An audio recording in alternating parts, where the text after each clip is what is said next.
Okay, so far we've gotten the front fenders on, fitted the front fenders, and actually they fit great. We put in an aftermarket radiator support for the 70 Mach 1, fit right in front of the 07 radiator supports. So, 06. Or the 06. So anyway, that came out really well. That's going to work well. The hood fits, but we're going to have to hinge the hood in the front, so we're going to use a BMW style hood assembly for that. Got most of this in place and welded in. It really came out very nice. Can't see it, but the welding and everything came out great. We welded all of the rockers, top and bottom, in place, and that came out good. The car is going to be very solid.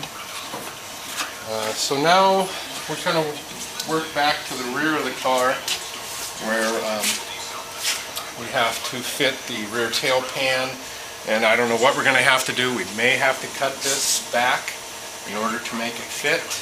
We don't know yet, but right now we're just working on things. We're working on these pieces,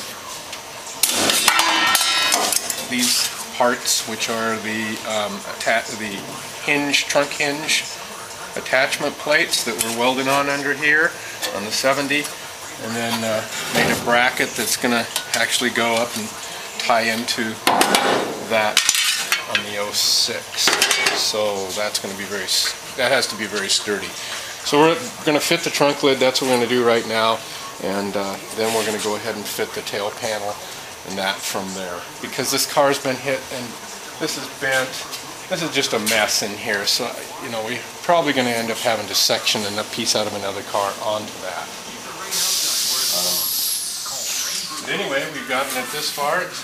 We put these support pieces in, boxed these for strength up in here, and welded the pieces that I made earlier that I showed you that came up off the rear sail panel and tie into this section under here. That's all welded in place. So we're getting to the point where we can start putting the quarter panels on, and then we'll go from there. So that's where we're at.